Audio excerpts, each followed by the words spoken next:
ఉండనా? ఉండమ్మా ఒక్క second. Hello my dear friends and masters, welcome back to our channel oneness vegetarianism. నా పేరు స్వప్నేశ్వరి. ముందుగా మనందరు గురువు అయిన డాక్టర్ బ్రహ్మర్షి పితామహాపత్రి సార్కి నా యొక్క అనంతకోటి ఆత్మ ప్రణామాలు. సత్యలోకవాసులకి, దివ్యలోకవాసులకి, మహాకరణ లోకవాసులకి, నక్షత్ర లోకవాసులకి, ఏంజల్స్కి, మహావతార్ బాబాజీకి, బుద్ధ భగవానుడికి, రామ్తా మాస్టర్ మహా ఉపాధ్యాయుడు, మాస్టర్ టీచర్, ఇమోటల్ గురువైన తండ్రికి నా యొక్క అనంత కోటి ఆత్మ ప్రణామాలు. ఈ వర్తమాన క్షణంలో ఉన్న సమస్త సృష్టిలో ఉన్న యావత్ కాంతి స్వరూపులకి నా యొక్క స్వయానికి కూడా అనంత కోటి ఆత్మ ప్రణామాలు. Thank you so much. అయితే ఇప్పుడు మన ముందుకు వస్తున్న మాస్టర్ మరి పద్మావతి అమ్మ తిరుపతి నుంచి. మేడంకి సాదరంగా వెల్కమ్ చేద్దాం. అమ్మ వెల్కమ్ అమ్మ, వెల్కమ్ టు అవర్ సెషన్ అమ్మ. ఓవర్ టు అమ్మ. Thank you madam. మరి జగద్గురు అయినటువంటి పత్రి సార్కి, మరి స్వర్ణమాలమ్మకు అనంత కోటి వందనాలు తెలియజేస్తూ, మరి ప్రతిరోజు మనకు జ్ఞానము అందిస్తున్న పటపత్రి వీరరాఘవ సార్కి, రాజలక్ష్మి మేడంకు మరి కోటి వందనాలు తెలియజేస్తూ, మన జూన్ నుండి ఆత్మ బంధువులందరికీ నా ధన్యవాదాలు తెలియజేస్తూ, నాకు ఈ రోజు అవకాశం ఇచ్చిన మానస మేడానికి మరి నమస్కారాలు తెలియజేస్తూ, మా ఊరు తిరుపతి, నా పేరు పద్మావతి. నేను ఈ రోజు చెప్పబోయే టాపిక్ ఏంటంటే, జ్ఞానమాల అనే పుస్తకంలో ఆనంద స్థితిలో ఉండాలంటే మరి దాని గురించి చెప్తాను మేడం. నిత్యము ఆనంద స్థితిలో ఉండాలి అంటే సత్యాన్ని పట్టుకోవాలి, సత్యాన్ని తెలుసుకోవాలి. సత్యం అంటే ఆత్మ. మరి గురువు ద్వారా ఏమి తెలుసుకున్నాము? మనము ఆత్మలమని, అంటే మనమే దైవలమని. మరి మనమే దైవలమైనప్పుడు మనం ఆనంద స్థితిలో ఆనంద స్వరూపులమే కదా అని సార్ చెప్తాను. మనము గురువు ద్వారా తెలుసుకున్నాము ఏంది ఆత్మలమని. మరి మనం దైవమైనప్పుడు ఆనంద స్వరూపులమే కదా. మరి ఆనంద స్వరూపులమైన మనం ఈ భూమి మీద జన్మ తీసుకొని దుఃఖంలో ఎందుకున్నాము? ఈ మానవ జన్మలోకి వచ్చాము అంటే నువ్వెవరో, నువ్వు శరీరమా? మనము ప్రాపంచికం ఉన్నప్పుడు ఈ శరీరమే శాశ్వతం అనుకుంటాను. ఆధ్యాత్మికం వచ్చినప్పుడు నేను ఆత్మను. ఆత్మ అంటే ఆ పరమాత్ముడు మనలోనే ఉన్నాడు. మరి మనలోనే ఉన్నప్పుడు మనం ఆత్మస్వరూపులమే కదా, మనం కూడా దైవాలమే కదా అని చెప్తారు. మనము మానవ జన్మ కొన్ని జన్మాలు తమో గుణములో, కొన్ని జన్మలు రజోగుణములో జీవిస్తూ అజ్ఞానంలో ఉంటూ జ్ఞానాన్ని పొందలేక, మరి కొన్ని జన్మలు అంటే 350 జన్మాలు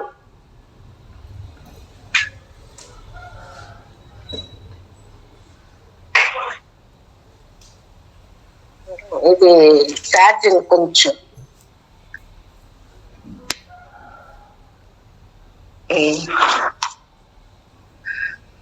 మరి ఈ మానవ జన్మ కొన్ని జన్మాలు తమో గుణములో, కొన్ని జన్మాలు రజోగుణములో జీవిస్తూ అజ్ఞానంతో ఉంటూ ఆ జ్ఞానాన్ని పొందలేక మనకి తెలిసినదే కరెక్ట్ అనుకుంటాం. అంటే మరి తమో గుణములు అంటే తమో గుణంలో 150 జన్మాలు, రజోగుణం అంటే 150 జన్మాలు, మరి సప్తగుణం అంటే 150 జన్మాలు. 350 జన్మాలు అయ్యేంత వరకు మనం అజ్ఞానంలోనే ఉంటాము. ఆ 350 జన్మాలు వచ్చిన తర్వాత జ్ఞానం పొందే మనకి తెలిసింది. మరి అజ్ఞానం ఉన్నప్పుడు ఏమంటాడు? నాదే కరెక్ట్ అనుకుంటాడు, నాకు ఎవరు చెప్పనక్కర్లేదంటారు అని. మూర్ఖత్వంలో కొన్ని జన్మాలు నాకు తెలుసు అనే అజ్ఞానంతో కొన్ని జన్మాలు తీసుకొని మెల్లగా 350 జన్మాలు తీసుకున్నాక సాత్విక స్థితిలోకి వస్తాము. 350 జన్మాలు తీసుకున్నాక మరి సాత్విక గుణంలోకి వస్తాము. అప్పుడు వరకు అజ్ఞానంలోనే ఉంటాము. ఎందుకంటే ఇది నాది కరెక్ట్. తమో గుణం వాడేం చెప్తాడు? నిద్ర, బద్ధకము, సోమరితనం ఉంటుంది, తినడము, పండుకోవడము ఇది ఉంటుంది. మరి రజోగుణంలో ఉండేవాడు ఏం చేస్తాడు? నేనే గొప్ప, నాదే గొప్ప, నాకెవరు అడ్డం చెప్పద్దు, నాకు తెలియంది ఏం లేదు అని డంబాలు కొడతాంట్లు. మరి అలా మెల్లిమెల్లిగా సాత్విక గుణంలోకి వచ్చినాక మరి 350 జన్మాలు తీసుకున్నాక సాత్విక స్థితిలోకి వస్తాం. 350 జన్మాలు అయితేనే సాత్విక స్థితిలోకి వస్తాం. అప్పుడు గురువు వచ్చి మరి ఈ దుఃఖానికి కారణము నీ బాధలకే కారణము, ఆ అజ్ఞానమే అని చెప్తాడు.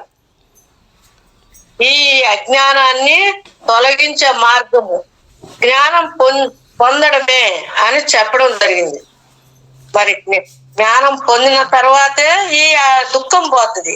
లేకపోతే నీకు ఎన్ని కోట్లున్నా, ఎన్ని పదవులున్నా, ఎన్ని బిల్డింగ్లున్నా దుఃఖంలోనే ఉంటావు. ఏదో ఒక సమస్య, మనశ్శాంతి లేకుండా పిల్లలతోనో, ఆ భార్యతోనో, భర్తతోనో, ఇంట్లో ఇరుగు పొరుగులతోనో ఏదో ఒక సమస్య ఉంటుంది. ప్రశాంతం ఉండదు. నువ్వు దుఃఖంలోనే ఉంటావు. దుఃఖంలో అంటే నీకు మనశ్శాంతి ఎలా ఉంటది? మరి ఆ గురువు వచ్చి నువ్వు శరీరం కాదు, నువ్వు ఆత్మ అని చెప్పేంత వరకు మనకు ఈ శరీరమే గొప్ప అనుకుంటా అంటాం. ఆత్మ అని మనకు తెలియదు. ఇంతవరకు ఇంత ముందు నేను అలా చేస్తున్నాను. ఈ గుళ్ళకు పోవడము, పిల్లలు వస్తువులకు వంట చేసి పెట్టేసిపోయేది, వాళ్ళు వస్తువులకు మళ్ళీ వచ్చేస్తుంది ఒక్క పొద్దుతో. ఆ గుడికి దీపాలు పెట్టడం, కాలకమ్మ గుడికి మరి ఇవన్నీ చేస్తాను. ఉపవాసాలు ఉండడం, మాఘమాసం వచ్చిందంటే దీపాలు పెట్టి మరి ఉపవాసాలు ఉండి, శివరాత్రి వచ్చినా మాఘమాసంకు ఉపవాసం ఉండేది. రాత్రి మేలుకుండేది శివరాత్రి అప్పుడు, వైకుంఠ ఏకాదశి. ఇవన్నీ చేస్తా ఉంటే మనకు అదే గొప్ప, మనమే చేస్తున్నాము అనుకున్నాం. అది కాదు. దాటి ఇంకొక మెట్టు ఎక్కినాక గురువు వచ్చిన తర్వాతనే మనం ఆత్మ అనుకున్నాము. ఆయన చెప్పిన తర్వాతనే నీలోనే ఉన్నాడు ఆ పరమాత్ముడు. మరి ప్రహ్లాదుడు, హిరణ్యకశిపుడు ఆ తమ్ముడిని చంపినారని, మరి ఆయన నారాయణ చంపాలని లోకాలన్నీ తిరిగినాడు. కానీ ఎక్కడ నారాయణ, ఎక్కడ నారాయణ అని లోకాలన్నీ తిరిగినాడు. మరి ఆయన ఎంత శక్తివంతుడంటే మరి నక్షత్ర లోకాలు పట్టించే అంత శక్తి ఉందంట ఆయన, దేవుడికి, హిరణ్యకశిపుడు. మరి అప్పుడు ఆ ప్రహ్లాదుడు అంటాడు, తండ్రి ఇందుగలడు అందులేడు, సందేహం వలదు, ఎందెందు ఎతికినా అందందే ఉన్నాడు. మరి అందందే ఉన్నాడు శ్రీహరి అంటాడు. మరి కలిదం బ్రహ్మ, ఆ సర్వం కలిదం బ్రహ్మ అని చెప్పినా కూడా కొడుకు ఇనుకోలే. నీలోనే ఆ పరమాత్ముడు పెట్టుకుని లోకాలన్నీ తిరిగినాడు. మరి అంత శక్తివంతుడైనా, అంత బలవంతుడైనా గాని అజ్ఞానులు ఉన్నాడు. మరి అప్పుడు కొడుకు చెప్పినా కూడా నీ హరి ఎక్కడ, ఈ స్తంభంలో ఉన్నాడా అంటే అప్పుడు ఆ స్తంభంలో చేసి ఆ శ్రీమన్నారాయణ హరిస్తాడు. అప్పుడు ఏమైంది? కోదం ఎక్కువ అయిపోయింది. అందువల్ల నాశనం అయినాడు. కొడుకు చెప్పినా కూడా అర్థం చేసుకోలే. ఆ శ్రీహరి నీలోనే పెట్టుకొని లోకాలన్నీ తిరిగితే ఎక్కడ ఉన్నాడు, అది కనుక్కోలేకపోయినాడు. అజ్ఞానం పొందాలి అంటే, ఆ జ్ఞానం పొందాలంటే మన యొక్క ప్రభావం, మనసు యొక్క ప్రభావం తగ్గి ఆత్మ యొక్క ప్రభావం ఉండాలి. ఎందుకంటే ప్రతి జీవిలోనూ ఆత్మ ఉంది అని తెలుసుకున్నాము. మరి మనసు ప్రభావం తగ్గితే ఆత్మ ప్రభావం పెరుగుతుంది. ఎప్పుడైతే ఆత్మ ప్రభావం పెరుగుతుందో అప్పుడు ప్రతి జీవిలో ఆత్మ ఉంది అనే భావన పెరుగుతుంది.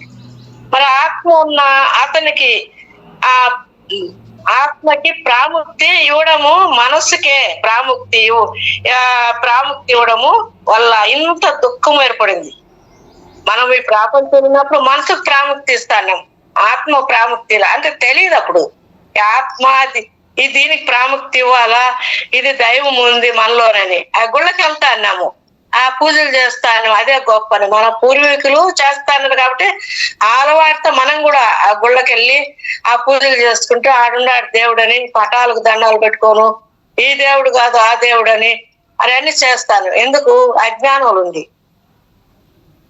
మరి ప్రాముఖ్యత తగ్గించాలి. మనస్సుకు నేను అనే అహంకారము, నాదనే మమకారం అనే 2 లక్షణాలు ఉండడం వల్ల దేవుళ్ళమైన మనము జీవులుగా బతుకుతున్నాము. నాది నేను అనే అహంకారం, నాదనే మమకారం, ఈ రెండు వదలాలంట ఆధ్యాత్మికంలోకి వచ్చినప్పుడు. ఈ రెండు ఉంటే ఎదగలేడు. అహంకారం ఉన్నవాడికి ఆత్మజ్ఞానం అప్పదంటాడు సారు ఎప్పుడు కూడా. అహంకారం అనేది ఉండకూడదు.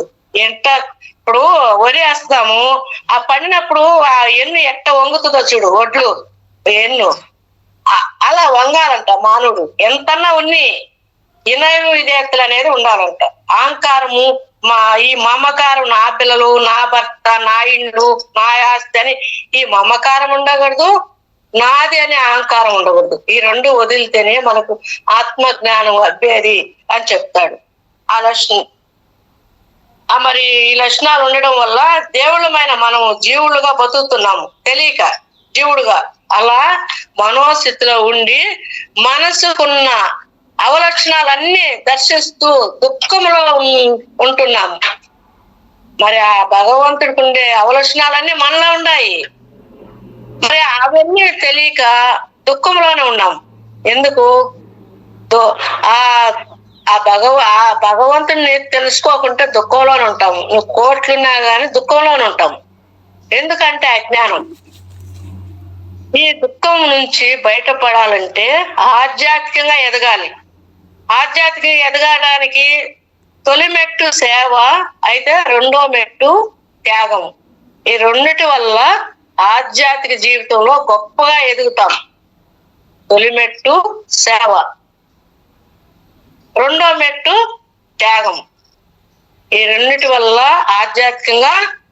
ఆధ్యాత్మిక జీవితంలో గొప్పగా ఎదుగుతాం. ఈ రెండు ఉండాలి, త్యాగం ఉండాలా, సేవ ఉండాలా. వేదము ఏం చెప్పిందంటే త్యాగేన అమృతాస్స, అంటే త్యాగం చేయడం వల్లే అమృత తత్వాన్ని పొందగలము అని చెప్తారు. త్యాగం ఉంటే అమృతత్వాన్ని, దేవతలు అమృతం అప్పుడు అమృతం తీసినారు కదా, అలా అమృతత్వం ఉండాలి అంటారు. అయితే ఈ త్యాగం చేయాలి. మనం మనోస్థితిలో ఉన్నప్పుడు ఏం అలవాట్లు చేసుకున్నామో అవన్నీ వదులుకుంటే పరమాత్మ స్వరూపంగా ఉండగలుగుతాము. మరి ఇప్పుడు మనం ఏం వదలాలా? నాదేనే మమకారం వదలాలా, నేననే అహంకారం వదలాలా? ఎన్ని వదలం? నాది, నా పిల్లలు, నా సంసారము, నా ఆస్తులు, నా ఇల్లు అనేది అన్ని ప్రపంచంలో వదిలితేనే మనం ఆ పరమాత్మ స్వరూపులుగా ఉండగలుగుతాము. సృష్టిలో ఒక నియమం ఉంది, ఒకటి చావకుండా ఇంకొకటి పుట్టదంట. అంటే ఒకటి త్యాగం చేయకుండా ఇంకొకటి పొందలేమంట. అందుకే మనం అమృత స్వరూపులము కావాలి అంటే మనోలక్షణాలు వదులుకుంటే ఆత్మ లక్షణాలు మనకి అలవాటు అవుతాయి. మరి ఒకటి వదలకుంటే, ఇప్పుడు అజ్ఞానం వదిలితేనే కదా జ్ఞానం వచ్చేది. అలా ఒకటి వదిలితేనే ఒకటి వచ్చేది అంటారు. మరి అవలక్షణాలు, ఈ గుణాలు, తమో గుణము, రజోగుణము, ఇవన్నీ వదులుకొని మరి ఆత్మ లక్షణాలు వచ్చినాయనుకో మనం ఎదగలుగుతాం. అంటే మనసు యొక్క సత్వ, రజో, తమో గుణాలు వదలగలిగితే ఆత్మ లక్షణాలైన దైవ లక్షణాలు పొందగలుగుతాము. ఈ తమో గుణం ఉన్న ఎదగలేము, రజో గుణం ఉన్న ఎదగలేము. అది మనసుకు సంబంధించింది. ఈ రెండు వదులుకుంటే ఆత్మ లక్షణాలు వచ్చినాయనుకో మరి దైవ లక్షణాలు పొందగలుగుతాము. సహజంగా స్వరూపులం అవుతాము, సహజ స్వరూపులం అవుతాము. ఆత్మ లక్షణాలు వదులుకుంటే ఆత్మ లక్షణం మనకి అలవాటు అవుతుంది. అంటే మనస్సు యొక్క సత్య, రజో, తమో గుణాలన్నీ వదలగలిగితే ఆత్మ లక్షణాలైన దైవ లక్షణాలు పొందగలుగుతాము, సహజ స్వరూపులమవుతాము. అందుచేత ఏ గుణాలను వదులుకుంటే ఏమి పొందుతామో తెలుసుకుందాము. సార్ పొద్దున కూడా చెప్పినాడు, బాగా చెప్పినాడు సార్ పొద్దున. ఎందుకంటే ఆయన ఇది కనపడేటన్ని కళల రూపంలో చూస్తాము. ఇది శాశ్వతం కాదు. మరి అది ఎన్ని తెలుసుకోవాలి. తెలుసుకోకపోతే ఇలా చనిపోగానే అన్నీ పోతాయి. మనము నాది నాదని శాశ్వతం ఇది అనుకుంటాము. మరి చనిపోతానే ఏమవుతుంది? వాళ్ళెంబటి ఏమి రావు. ఈ శరీరం కూడా కాలి బూడిదైపోతుంది. మనెంబటి ఏమైనా వస్తున్నాయా? ఏది రాదు. ఆత్మ సంబంధించిన పనులు చేస్తే మరి అవి వస్తాయి. మరి పరబ్రహ్మ స్వరూపులమైన మనము మరి చూడు శాశ్వతమైనదని అనుకుంటాము. మరి ఆ శాశ్వతమైనదాన్ని పట్టుకోవాలంటే నేను మరి ప్రకృతిలో చూసేవన్నీ ఒక మానవుడు మాధవుడుగా మారాలి. ప్రకృతిని చూసి మనం నేర్చుకోవాలంట. ఇప్పుడు దత్తాత్రేయ ప్రకృతిని చూసి 24 గురువులు ఎంచుకున్నాడు. ఆయన ప్రశాంతంగా ఉన్నాడు. అన్ని గురువులు అన్నిట్లో చూసి నేర్చుకున్నాడు. అందువల్ల ఆయన ప్రశాంతంగా కూడా ప్రకృతిలో ఉండేటన్ని కూడా మరి ఈ ఈ పరమ సత్యాన్ని గురించి చెప్పాడు. కళలో కనిపించేటి ప్రతిదీ నశించిపోయేదే. ఇది అంతా కళ లాంటిదే. మరి మనం సృష్టిలో అన్ని కనపడేటన్ని నశించేటే. కనపడిన పరమాత్ముడు శాశ్వతము అని చెప్పినాడు. పొద్దున బాగా చెప్పినాడు ఆయన. ఇది ఈ పరమ సత్యము అంటే ఈ కళల రూపంలో వస్తాయి. మన కళ వచ్చిందనుకో, మెలకు వచ్చిందంటే ఏమైంది? అది ఏమి తెలియదు. అన్ని కళలు అంటూ ఉంటాం. అలా ఈ పరమ సత్యాన్ని మనం తెలుసుకోవాలి. మనము కనపడేటన్ని నాది నాదని ఎనికెత్తి పడతాం. నాది కాదు, ఈ సత్యం మనలోనే ఉంది. ఆ భగవంతుడని ఎప్పుడైతే తెలుసుకుంటామో మనమే దేవుళ్ళము, మానవుడు మాధవుడుగా ఎదగాలి అని ఎప్పుడైతే తెలుసుకుంటామో అప్పుడే మనము ఎదగలుగుతామని సార్ బాగా చెప్పినాడు పొద్దున వివరంగా.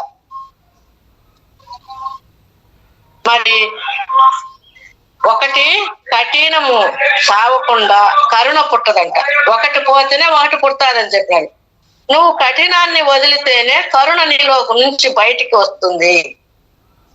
కఠినమైన మనస్తత్వం ఉంటుంది కదా, ఆ కరుణ ఎప్పుడైతే పక్కకు పోతుందో నీలో కరుణ. ఇప్పుడు ఆయన దానకరుణ అంటారు. దానకరుణ అంటే ఆయన ఇచ్చే గుణం ఉండదు, ఆ కరుణ భావం ఉండదు. మరి అన్నం తింటా ఎడమ చేతి ఇచ్చిన అంటే ఎవరో దానం అడిగితే వారి ఉండి స్వామి చేయి కడుక్కుని కుడి చేతి తీయకూడదు అంటే, నేను లేచి చేయి కడుక్కుని తలకి నా మనసు ఎలా మారిపోద్దు అందుకని ఇచ్చిన ఆయన.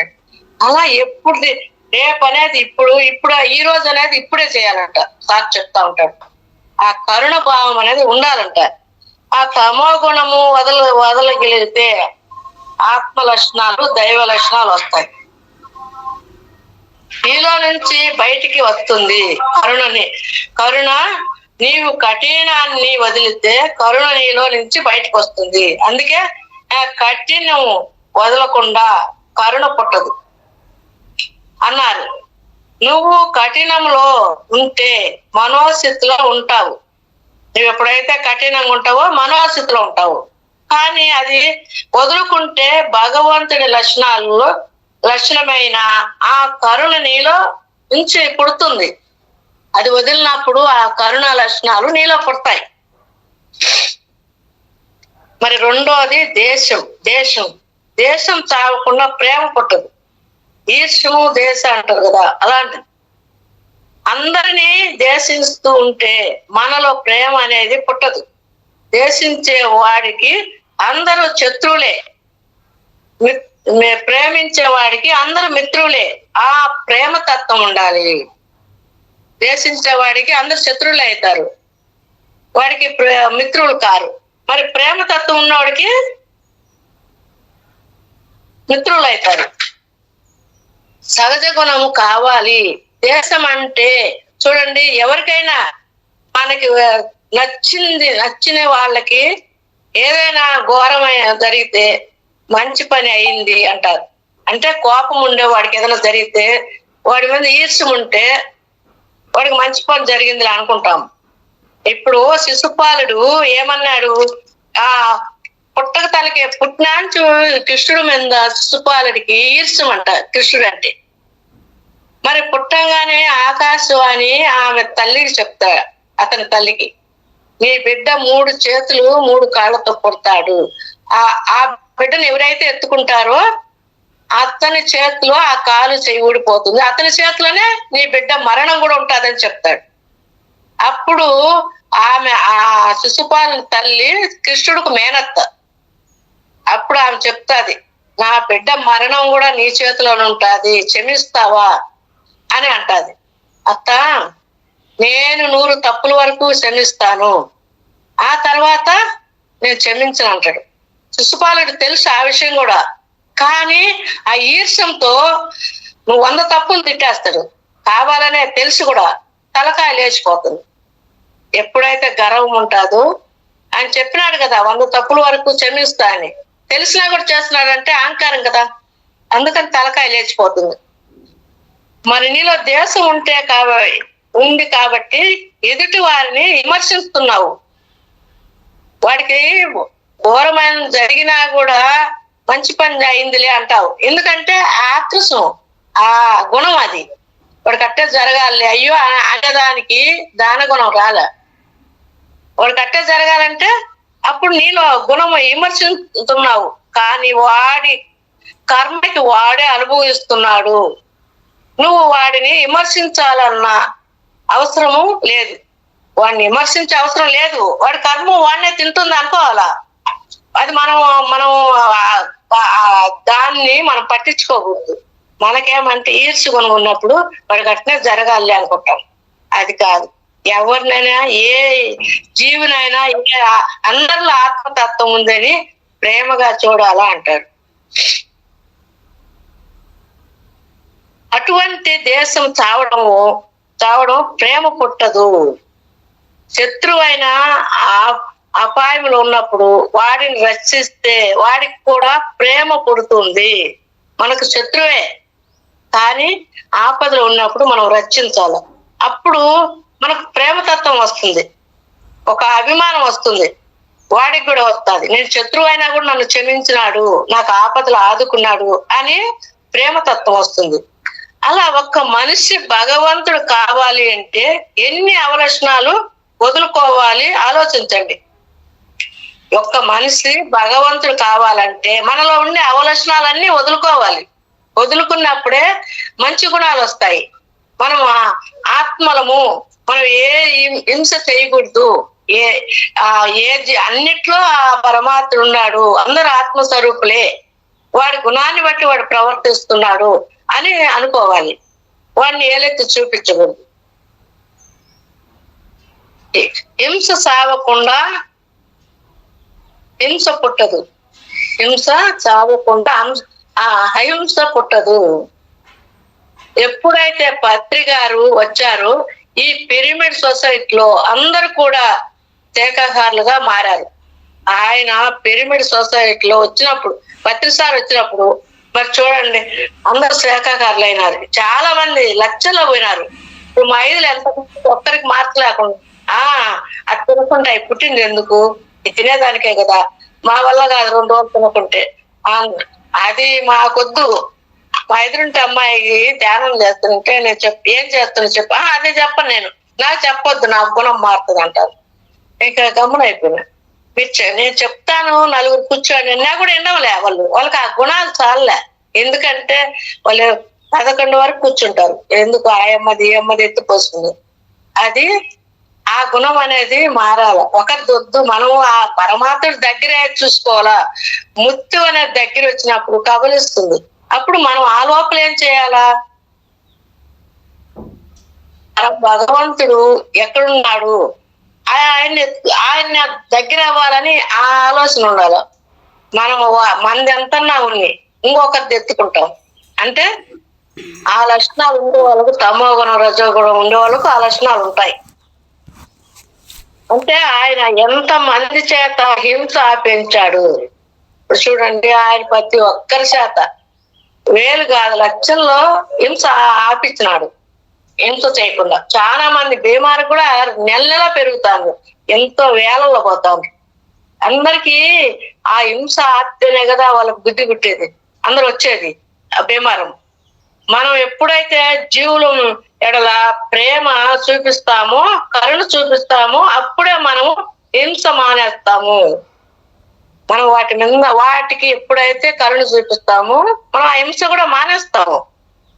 అవి తిన్నా పుట్టింది కోద్దాం తిందాం అంటే హింస మానలేదు. అందుకే ఫస్ట్ మనం హింస మానాలి. అప్పుడు మనలోని అహింస అనే మంచి లక్షణాలు బయటకు వస్తాయి. మనం అహింస మానాలి.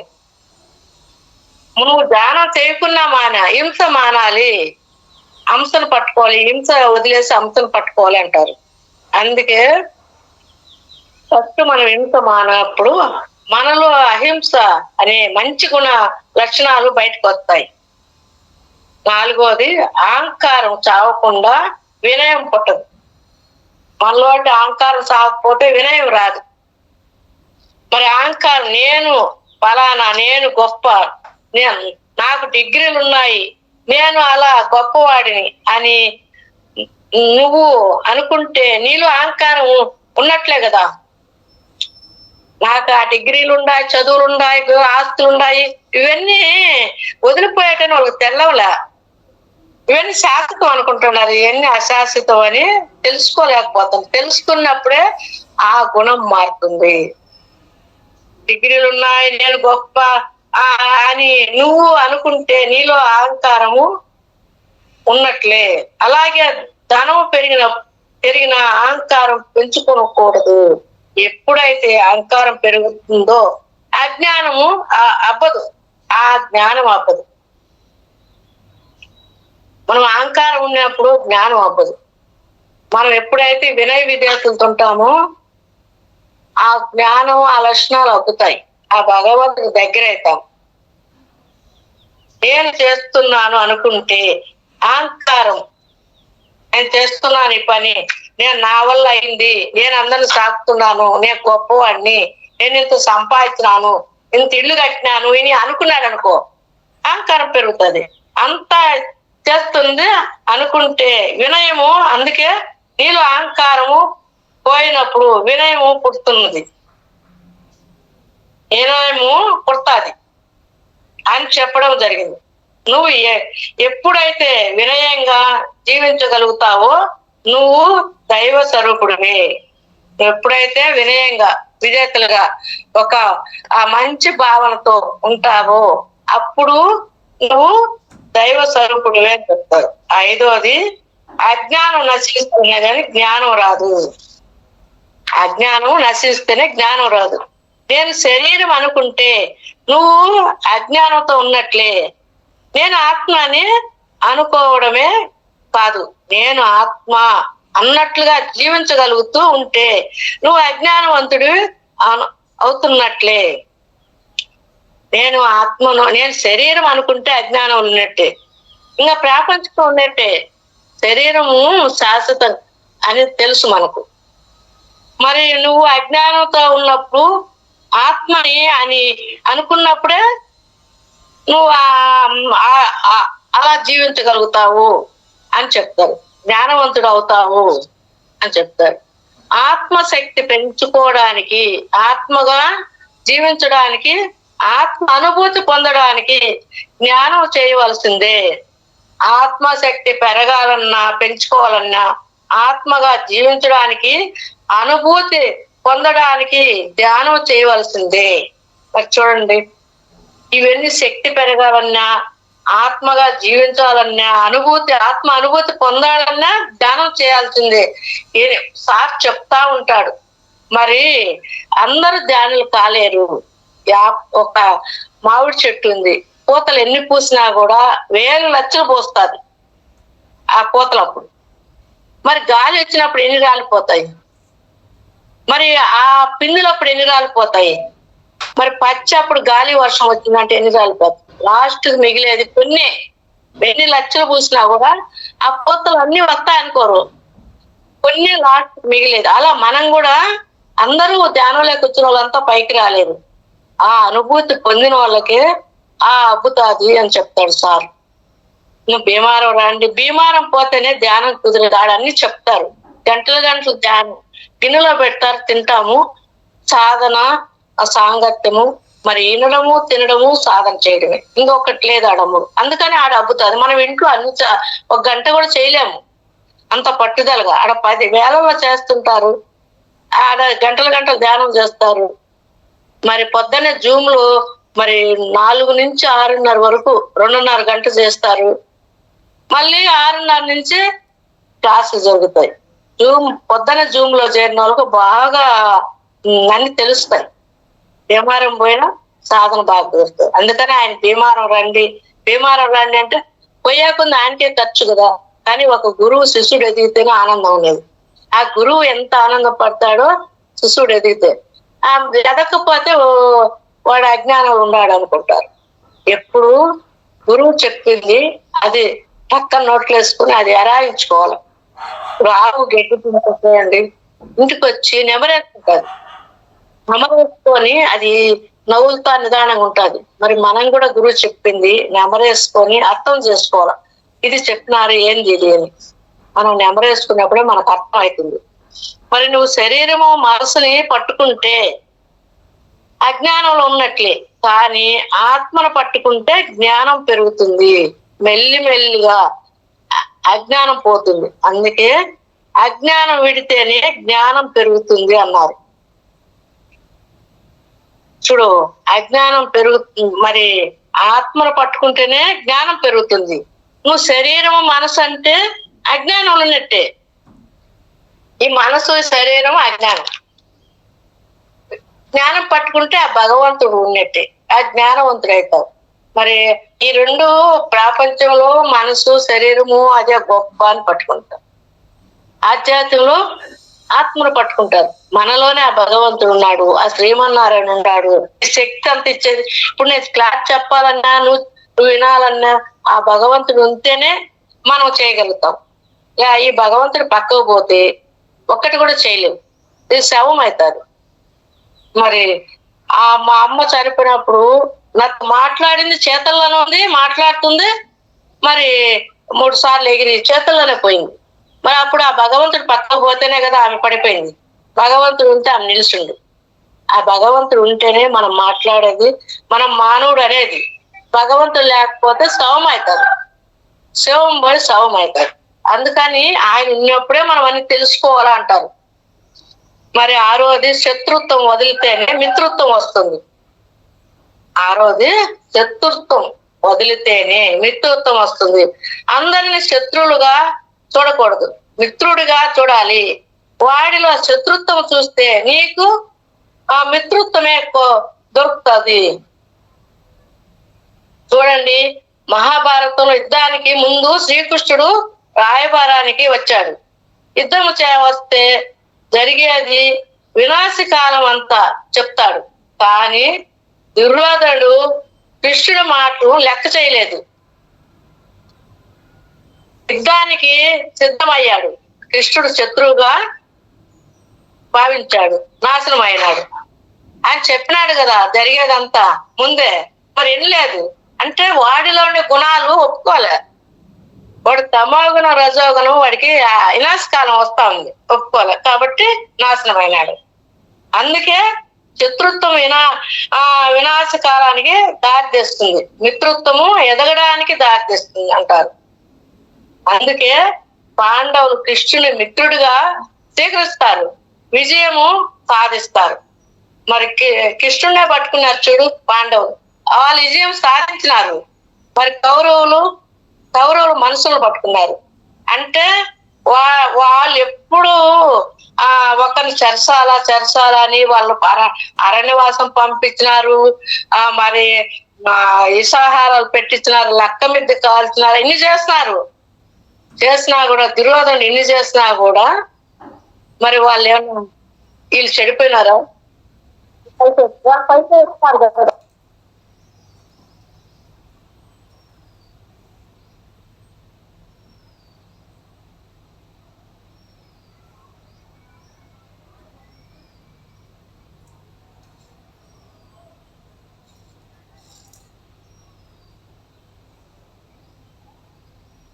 సరిపోయిందా మేడం?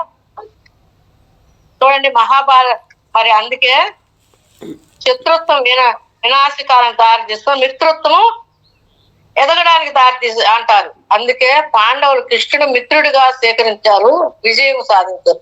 అందుకే ఎవరి ఎడల శత్రుత్వము మనకి ఉండకూడదు. శత్రుత్వం వదిలేస్తేనే అందరూ మిత్రులుగా కనిపిస్తారు. మరి ఏడవది, స్వార్థం వదిలితేనే కానీ త్యాగం ఉండదు. స్వార్థం వదిలితే కానీ త్యాగం ఉదయిస్తుంది. చూడండి, నా వల్ల అనుకుంటూ అందుకోసమే కష్టపడితే స్వార్థము అందరూ బాగుండాలి, విశ్వమంతా బాగుండాలి అనుకుంటూ కృషి చేస్తారు. అది త్యాగ బుద్ధి అవుతుంది. ఎప్పుడంటే విశ్వమంతా బాగుండాలి అనుకుంటారు, కృషి చేస్తా అది త్యాగ బుద్ధి అంటారు. అందుకే పరుల కోసము కొంతైనా సేవ చేస్తే అది త్యాగ బుద్ధి అవుతుంది. నువ్వు స్వార్థంతో కష్టపడితే నీకు ఎవరు బంధువు కాకపోవచ్చు, కానీ త్యాగ బుద్ధితో నువ్వు కష్టపడినప్పుడు ప్రపంచమంతా నీకు బంధువులుగా గానే కనిపిస్తారు. పత్రి గారు చెప్తాడు, పంచితేనే పెంచబడుతుంది అని. త్యాగం వల్ల ఎంత లాభము పొందుతామో తెలియపరుస్తుంది. మరి ఆయన చెప్పినట్లు మనం మంచి గుణాలను అలవాటు చేసుకోవాలి. అందుకే త్యాగేన అమృతాస్స అన్నారు. అంటే నీకు త్యాగ గుణము ఉంటేనే అమృత స్వరూపుడుగా కాగలవు అని అర్థము. ఆ చెడు గుణాలన్నీ ఈ మనసుకున్న ఈ గుణాలు నశిస్తేనే నువ్వు ఆనంద స్వరూపుడుగా ఉంటావు. ఈ మనసుకున్న చెడు గుణాలన్నీ నశిస్తేనే నువ్వు ఆనంద స్వరూపుడు వచ్చేది. ఒక జ్ఞానిగా ఎదగాలంటే మనలోని కఠినము అనుకునే దేశము, శత్రుత్వము, హింస, అజ్ఞానము ఇవన్నీ వదలాలి. అంటే మనసుకున్న మలినాలు పోవాలి. దానికి ఒకే ఒక మార్గం, అదే శ్వాస మీద ధ్యానము. మరి ఇవన్నీ శత్రుత్వము, హింస, కఠినంగా దేశము ఇవన్నీ ఉండకూడదు. ఎందుకంటే మనము ఆ శత్రుత్వం వస్తుంది. మిత్రులుగా ఉండాలంటే మరి ఒక శ్వాస మీద ధ్యాస పెట్టి ధ్యానం చేసేటప్పుడు ఇవన్నీ మలినం అంతా పోతాయి. ధ్యాన సాధన ఎంత తీవ్రంగా చేస్తామో అంత బాగా మనసుకున్న మలినాలు తొలగించుకుంటాము. మనం ఎంత చేస్తామో, గంటలు సాధన చేస్తామో అప్పుడే ఈ మనసుకున్న మలినం అన్ని పోతాయి. మనసును శుద్ధిలో ఉంచుకోగలుగుతాము. మరి ఆత్మకున్న దుర్గుణాలన్నిటినీ అలవర్చుకుంటూ ఆత్మగా జీవిస్తూ ఆనంద స్వరూపుడుగా ఉంటాము. మరి ధ్యానం చేస్తే ఆత్మ స్వరూపులుగా ఉంటాము. మరి ఇవన్నీ పోగొట్టుకోవాలంటే సాధన బాగా చేయాలి. ఎప్పుడైతే కళ్ళు మూసుకుంటే యోగము, కళ్ళు తెరిస్తే రోగం అన్నారు. మరి కళ్ళు మూసుకున్నప్పుడు ఆలోచనలు వస్తాయి. అవి కట్ చేసుకుంటా శరీరం దాటడము, మనసు దాటినాక ఆత్మ అంటే ఆ పరబ్రహ్మతో ఉంటాం. ఆ పరబ్రహ్మతో ఉన్నప్పుడు ఆనందంగా అనుభూతి పొందుతాం. ఎంతసేపు అయినా 3 గంటలైనా 2 గంటలైనా ఒక్క క్షణం అన్నట్టే ఉంటారు. మరి నేను ఒకసారి డాక్టర్ కాడికి పోయినాను, ముక్కు డాక్టర్ కాడికి. ఒక తెలిసిన మాట్లాడుతాను, పక్కన కూర్చొని నేను ధ్యానం అట్లా కూర్చున్నా. అప్పుడే ఆత్మ దగ్గరికి పోయింది. నాకు తెలియలే, నువ్వు నిద్రపోతున్నావు డాక్టర్ పక్కన అని చెప్తుంది. నేను ధ్యానంలో అది ఎప్పుడు కూర్చోగానే వెళ్ళిపోయింది. మరి అలా కుదరాల, నేను అలా కుదరాలని ఎన్నిసార్లు అనుకుంటున్నాను. ఆ రోజు ఎందుకు అట్ట కుదిరిపోయింది. అప్పుడు నాకు డాక్టర్ వచ్చింది తెలియదు, ఎంతసేపు అయింది తెలియదు. అట్ట ఆత్మలో మనం ఉంటే ఆ భగవంతుడితో ఎంతో ఆనందం అనుభూతి పొందుతాం. ఆడుండి ఆనందం ఎక్కడ దొరకదు. ఇంకా ఏది తాత్కాలిక ఆనందము, ఈ సంతోషము ఇదంతా తాత్కాలిక క్షణమే. ఇది జీవితం అంతా ఉంటారు. అందుకని సాబ్ చెప్తా ఉంటారు, మీరు ధ్యానం చేయండి, మీరు ఎదగండి, మీరు నా మాదిరే మాస్టర్ గా గురువుగా కావాలి. నువ్వు ధ్యానులుగా ఉండకూడదు, మాస్టర్లు అవ్వాలి. మాస్టర్లు అయిన తర్వాత గురువు అవ్వాలి. ఇలా ఎదగాలని ప్రతిరోజు చెప్తాంటారు ఎవరు సార్. మరి అలా మనం ఎదగాలంటే గంటలు సాధన చేయాలా, ఆహార నియమాలు జాగ్రత్తగా ఉండాలి. ఆహార నియమాలు శుద్ధమైన ఆహారం, మంచి ఆహారం తినాలి, మరి సాధన చేయాలి. వ్యవహారము బాగుండాలి, ఆహారం బాగుండాలి, వ్యవహారం బాగుండాలి. అందుకనే మా ఊరికి పిలిచినప్పుడు మా చెల్లెలు ఒక్కరోజు కూడా పోలే. అక్కడికి పోయినామంటే ఇది పడిపోద్ది, ఈ రోజులు సాధించినంత ఇది పడిపోతుంది. అందుకని మీరే రండి ఇడికి, నేను ఉన్నాను కదా చెప్తాను, నాకు తీరిక లేదు ఇట్లా అట్లా అనేసి. వాళ్ళకు ఆ ప్రాపంచం ఉన్నప్పుడు ఈ మారిపోయింది చూడు రాలేదు, మా అమ్మ చనిపోయినాక పోలేదనే వాళ్ళ కోపం. కానీ వాళ్ళకి అది కోపం, నాకు ఆడికి పోతే మారిపోతాను, నాకు ఇది ఈ బాధ. మీరు రండి ఇక్కడికి, ఈడే ఉందరు అని చెప్తా. ఓ అది వాళ్ళు రావే అని ఇప్పుడు తెలుసుకున్నారు వాళ్ళు కూడా కొంచెం, ఓహో ఈమె ఈ రూట్లో ఉంది అనేసి. మరి ఈ రోజు మనము వదులుకోవాల్సిన, తెలుసుకున్న ఏది అలవాట్లు చేసుకోవాలో తెలుసుకున్నాము. చేత ధ్యానం చేద్దాము, అందరి చేత ధ్యానం చేపిద్దాము. మనము చెయ్యాలా, ఇంకొకరిని చేపించాలా. మనం మంచి పని చేస్తాము, మరి వాళ్ళని కూడా ఆ ధ్యానంలో కూర్చోబెట్టాలి. మీరు కూడా చేయండి, మనం ఏదైతే అనుభూతి పొందినామో వాళ్ళని కూడా దాంట్లో కూర్చోబెట్టాలి అని చెప్తారు. నేను అందుకని ఎవరు వాట్సాప్ వాళ్ళు ధ్యానానికి రాకున్నా కూడా వాట్సాప్ ఇమ్మని రోజుకు 2-3 అన్నా లింకులు మా పాపకి ఇచ్చి పంపించమంటారు. ఇట్టన్నా ఏదో ఒక సేవ చేయాలి కదా, ఏదో ఒక సేవ చేస్తా, మనకు వచ్చింది చెప్తా. ఆడ ఇష్ట నివాసంలో కూడా మంగళవారం శుక్రవారం చెప్తా అంటారు. అవకాశం ఉన్నప్పుడు అక్కడికి పోయి అక్కడ చెప్తా, ఇవన్నీ చేస్తా అంట. ఒక్కొక్క మెట్టు కొద్దిగా మనం ఎదుగుతా ఉంటే ఒక్కసారి ఎదగలేము కదా, మెల్లిమెల్లిగా ఎదుగుతాము. కాబట్టి ఆ మెట్టు ఎక్కేటప్పుడు మనము ఎదిగినామా ఎదగలేదని మనకు తెలియదు, గురువుకు తెలుస్తుంది ఈ సాధన ఎంత ఎదిగినాడనేసి. మరి అలా ధ్యాన సాధనలోనే అన్ని మనం ఎదగలుగుతాము అని సారు చెప్తానే ఉంటాడు ప్రతిరోజు. మేడం నమస్కారం. Thank you madam. Thank you అమ్మా, థ్యాంక్ యూ సో మచ్. మీకు నా యొక్క హృదయపూర్వకమైన కృతజ్ఞతలు అమ్మా. థ్యాంక్ యూ సో మచ్ అమ్మా. Thank you.